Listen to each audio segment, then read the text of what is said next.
In today's video, we're going to be watching a video by Exercise for Cheat Meals, 9 fitness myths that need to die in 2024. Starting with myth 1. Recently, I had a phone consultation, and their biggest struggle when sticking to a diet was the perceived necessity to eat a bunch of times throughout the day. If they had a choice, they would eat 2 bigger meals with a snack or 2 in between. I asked them what was wrong with this approach because I actually liked it, and they said they were told a long time ago that eating 5 or 6 meals a day will keep their metabolism running and will help them lose more fat. While eating smaller meals may keep some people full, others may just end up overeating because of it, and this was the case with my client. Ironically, this also happened with me as well.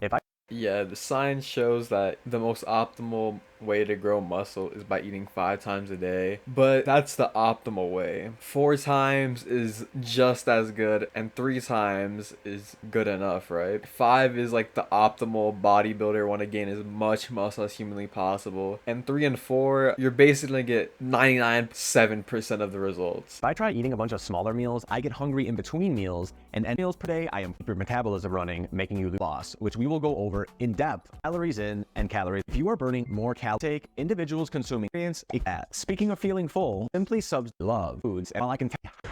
2. What and makes you feel had told me at the start of my nutrition journey was to simply let's go to myth number 2. What I wish someone had told me at the start of my nutrition journey was to simply substitute the high calorie foods for their low calorie counterparts and still enjoy the foods that I love.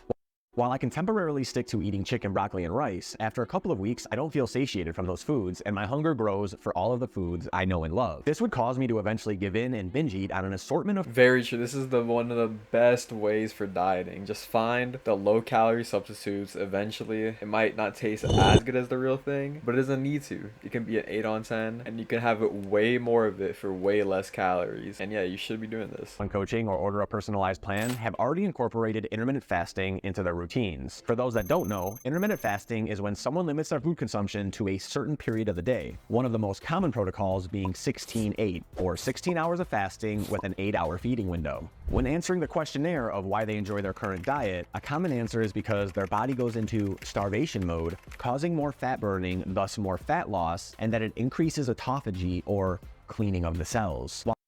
While it is true that both fat burning and autophagy increases during fasting, it also decreases just as much when you start eating again, balancing the two out. Coincidentally, being in a calorie deficit is what increases autophagy the most, regardless of when you choose to eat. Now, I am not saying intermittent fasting is bad or could be or pound in over studying maximized muscle building. The master's degree, I was taught 1 gram of protein per pound of body weight maximized muscle building. Since then, more data has come out, and 1 gram is actually overkill in many cases. Now, it is easier to round up.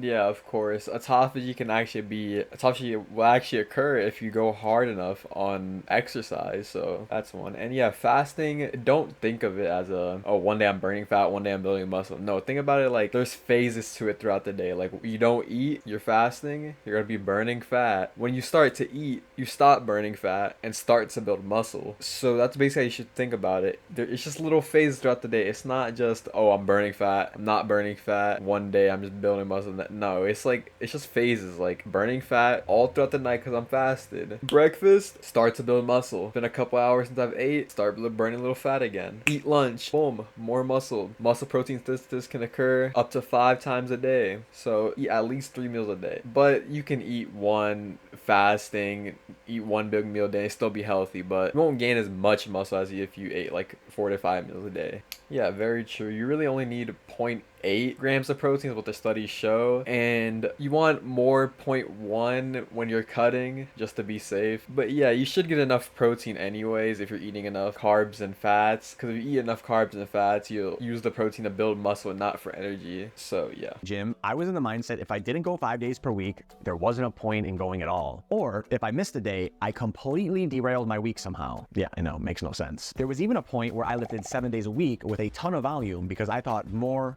was better. Not only is this not true, Yeah, you don't need to go to the gym 7 times a week. I mean, you can just to be in the habit of doing it every day, but you don't have to do weights every single time you go to the gym. You can just do some cardio for, let's say you're doing a 2-day split, right? Cardio on Monday, Tuesday you do the split I like to do, back and chest, cardio, and then legs, and arms. And then yeah, you can have your rest day after legs, because you know you might not want to do cardio after. Let yourself recover a little bit, of course. And then next day you get to it, cardio, and then back to chest, cardio legs. Like, it's only have to hit a certain muscle group 2 times a week, but a week is a broad number, so more like 2 times every 6 to 8 days. So yeah. True, it can be harmful in multiple ways. Training every day isn't sustainable for, anyone.